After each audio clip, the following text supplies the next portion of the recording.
안녕하세요. 뻔뻔한 한박독파입니다. 구독과 좋아요, 알림 설정, 회원가입 부탁드리겠습니다. 아니 이런 거래들이 계속해서 떠다니면 무슨 부유물도 아니고 둥둥둥둥 그냥 호구 멱살 제대로 잡히면 그렇게 둥둥둥 떠다닌 가격표 때문에 자칫 표류하게 되는 엄청난 위험 부담을 떠안을 수도 있다는 얘기죠. 그러니 꺼진 불도 다시 보자라는 말을 머릿속에서 일깨우셔야 되겠습니다. 부동산계에서는 끝까지 계약 취소하지 않고 제대로 등기를 마쳤는지의 여부, 그러니까 꺼진 불이 아니라 반대로 등기가 살아있는지를 끝까지 보셔야 한다는 얘기죠. 그냥 뒤퉁하게 나온 주머니 속의 바늘처럼 여기저기 삐죽삐죽 찌르고 다니는 신고가들, 이거 사람을 되게 주눅들게 만드는 가격들인데, 대부분의 사람들이 동네 부동산 돌면서 직전가가 최고가로 등재된 가격 보고 혀를 내두르면서 앞으로 더 오를 거라는 이 사방에서 날아오는 후크, 이 뚫어버리는 낚싯바늘에 제대로 낚이는 경우가 많다는 얘기입니다. 절대로 조심하셔야 된다는 얘기고요. 그래서 지난 2021년, 2022년 통계를 보면 정말 입이 다물어지지 않을 정도의 데이터가 등장을 하는데, 바로 신고가 해제 건수. 신고가라는 건 최고가를 뜻하죠. 가격이 정점에 달해서 천장을 뚫어버리는 상태를 말하는데, 이런 신고가들이 족족 고스란히 족쇄를 풀고 도망을 간 건데, 이 빤스런이 어느 곳을 향해서 된 건지 오리무중일 정도로 그냥 바로바로 최고가 파킹해 놓고 운전자는 그냥 행방불명, 그렇게 높여놓은 아파트 가격만 덩그러니 남아있는 경우가 많았다라는 사실이죠.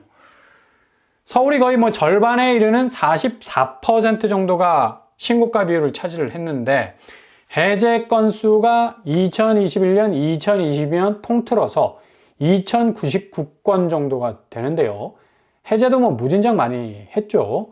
이 와중에 신고가 해제 건수가 918건에 이르러서 거의 45%에 육박하는 비율로 신고가를 찍은 뒤에 등기는 미련 없이 버려버리는 일들이 발생을 하게 됐다는 얘기입니다. 거의 서울이 가장 진상이었던 기록들이 그대로 남아있는 거고, 게다가 인천은 26% 정도의 신고가 해제 건수가 나왔고요. 인천도 상당히 만만치가 않았죠. 그만큼 인천 집값을 들어올리는 견인차 역할 안 할 수가 없었던 거고, 부동산은 이렇게 심리로 움직이는데 이런 식으로 가격을 자극할 수 있는 신고가가 쫙 깔려 있었다는 것.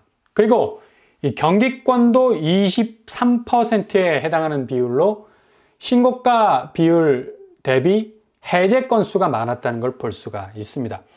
경기권도 인천권과 아주 유사한 모습을 보이고 있는데, 서울이 거의 2배 많은 추이를 보이고 있다는 것도 충격이죠. 그런데 이게 지금 2년 전 기록이라면 작년과 올해는 거의 43%에 육박하는 비율로 신고가 거래 취소율이 나올 가능성이 높다는 사실, 상당히 심각한 부분이 많다는 걸 볼 수가 있겠고요. 결국 집값이 진성이 아닌 가성으로 갔다라는 얘기, 진짜 거래가 아니라 가짜 거래 위주로 가격이 움직였다는 부분이 있다는 얘기인데, 그만큼 흔들어서 어떻게든 가격을 깨워보려는 시도이기도 하고, 2020년에만 국토부 실거래가 공개 시스템에 올라온 거래 중에 무려 37,000건 이상이 계약이 해제가 됐다는 건, 이거 대한민국 부동산 시장이 죄다 유령 시장이라는 건가? 이 집값은 고스란히 고점에 걸려 있는데 양 당사자, 계약한 사람들이 증발이 되어버렸다는 얘기죠. 결국 계약서를 찢어버렸다는 얘기인데, 이처럼 유령 장세가 펼쳐지면서 2020년 말미까지 집값이 끝도 없이 올랐던 거죠. 그러니 합리적인 의심이 들 수밖에 없는 건, 집값이 고점을 찍는 무한히 올라가던 시기에서의 계약 취소 건수가 그렇게 많이 쏟아져 나온다는 건 일정 부분 진성거래가 아니라 유령 장세였다는 것을 고스란히 보여주는 그런 대목이라고 할 수가 있겠습니다. 고로 국내 부동산의 고점은 상당히 그 고점이 제대로 된 거래에 기반한 가격이었는지도 고개를 갸우뚱하게 만든다는 거죠. 결국엔 그 가격을 물어버린 사람들은 제대로 물릴 수밖에 없는 거고요. 그렇게 높여놓은 가격표를 서로 잡기 위해서 2020년 말미까지 아우성 그 자체로 집값이 천정부지로 올랐었는데, 이게 2021년 이후로 미국의 기준금리 상황 때문에 집값이 확 꺾이고, 그러고 난 이후부터 유령 장세가 뜸해졌었죠. 그러니 집값이 확실하게 꺾여야만 진짜 거래가 나온다는 건가?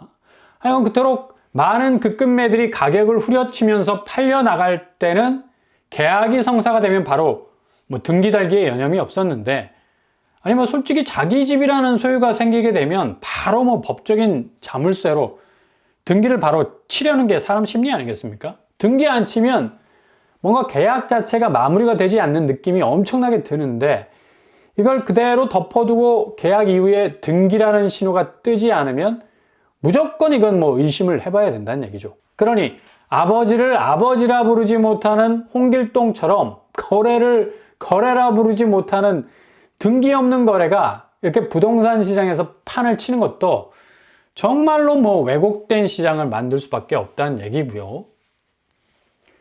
그러니 최근에 마영성이 2달간 엄청나게 집값이 치솟지 않았습니까? 역시 산이 높으면 골이 깊다고 음성적인 거래들이 속속들이 등장할 수밖에 없는 거고, 자기 돈 한 푼 들이지 않고 21억 아파트를 매수하는 정말 희한한 일까지도 버젓이 등장을 하고 있는 판입니다. 이거 당연히 증여 아닙니까? 자금 계획서에 때려넣은 내용들, 부모로부터 차입한 돈, 은행으로부터 받은 대출, 게다가 증여받은 돈들 똘똘마리로 말아 올리면 결국 본인 돈은 한 푼도 들지 않았다는 건데, 이건 명백한 편법 증여에 가깝다고 할 수가 있겠죠.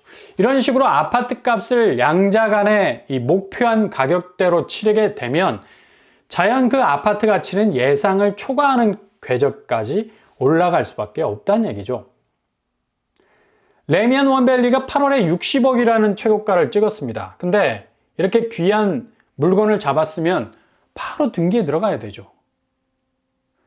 여전히 근데 등기를 쳤다는 소식이 없어요. 공백으로 남아있죠. 게다가 이후로 가격이 고점 대비 12억이 떨어질 정도로 48억 선상에서 거래가 된 게 최종적인 거래였습니다.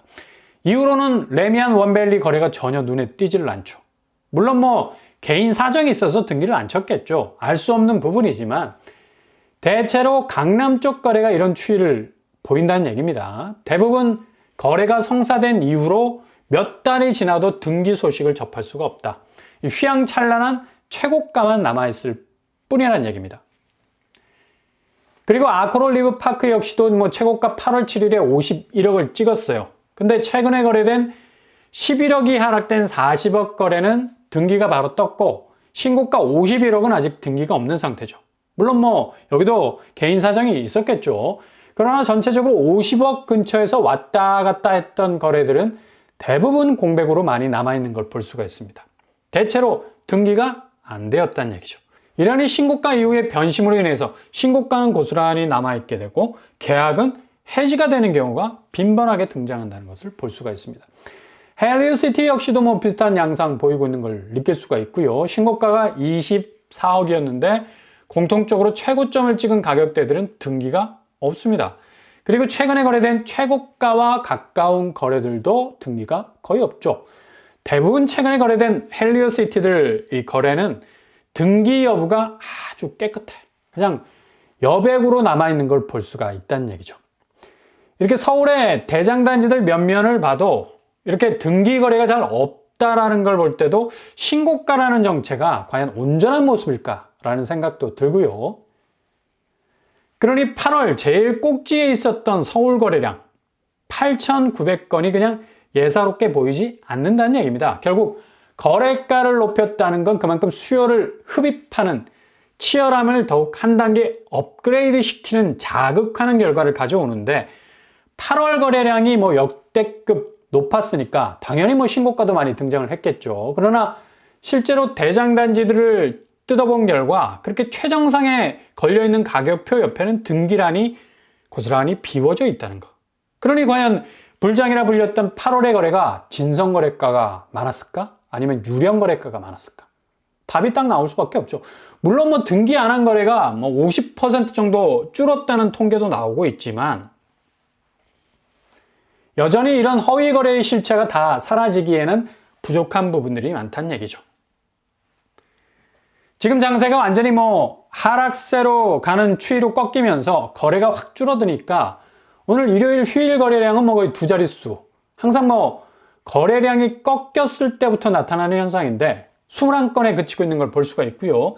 전세와 월세도 마찬가지. 터져나오는 매물량 9만 건에 육박하는 모습과는 달리 확실히 줄어든 모습을 보이는 건데 이때부터 뭐 이상하게도 최고가는 꼬리를 감추게 된다는 얘기죠. 그만큼 집값 하락세가 시장의 모습과 배치가 되는 게 아니라 고스란히 반영하는 모습을 보이기 때문에 실제 장세의 모습이 드러날 수밖에 없다는 얘기입니다. 그러니 당연히 거의 한 달간 신고가라는 얘기 잘 들어보지 못하셨죠. 그래서 지금 상황에서 헷갈리시면 안 된다는 얘기입니다. 당연히 시중은행 대출 규제와 맞물려서 더 이상 뭐 자금 상황이 원활하지 못하니 이런 유령 장세도 오래 버티지를 못한다는 건데 앞으로 연말까지 더욱더 시중은행 금리 부분은 강하게 치고 나갈 것으로 예상이 되고 대출을 받지 못하는 수요들이 뭐 아우성치는 교착 상태에 빠지면서 금매 가격을 단 물량들이 대거 시장에 쏟아져 나올 것으로도 예상이 된다는 얘기죠. 결국엔 고점에 물려버릴 가능성이 높은 무리하게 자금을 땡긴 분들이 정말 곤혹을 치를 수도 있는 건데 벌써부터 기준금리 인하가 뭐 만상화될 거라는 기대가 한 주 만에 무너지면서 부동산 시장이 급냉하고 있다는 분위기가 쏟아져 나오고 있지 않습니까? 그만큼 지금 상황은 헛개비 장세를 잘 가려내서 실질적으로 스스로가 손실을 최대한 줄일 수 있는 방향으로 가는 것이 제일 중요하죠. 그리고 무리해서 진입한 분들이 정말 자금적으로 압박을 받게 되면 바로 금매로 돌변해서 시장에 나오는 물건들이 가격들을 후려칠 가능성도 많아서 잘 기다리신다면 아주 좋은 기회들을 만날 수도 있을 겁니다. 그러니 너무 서두르지 마시고 정주행 하시다 보면 그냥 하이패스 구간 허들 걸리지 않고 만날 수 있는 골든타임들이 속속 눈에 들어오게 될 거고요. 그러니 마음 편안하게 잡수시고 한 걸음 한 걸음 가실 수 있길 바랍니다.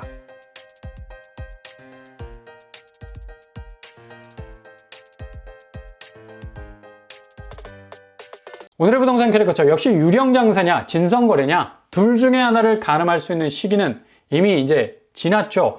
뻔히 뭐 자금줄이 막히니까 이런 위장 장세는 설 수 있는 곳이 없어져 버렸고 하락세는 진정한 집값의 수위가 어느 정도인지를 방향키를 설정하고 가게 될 겁니다.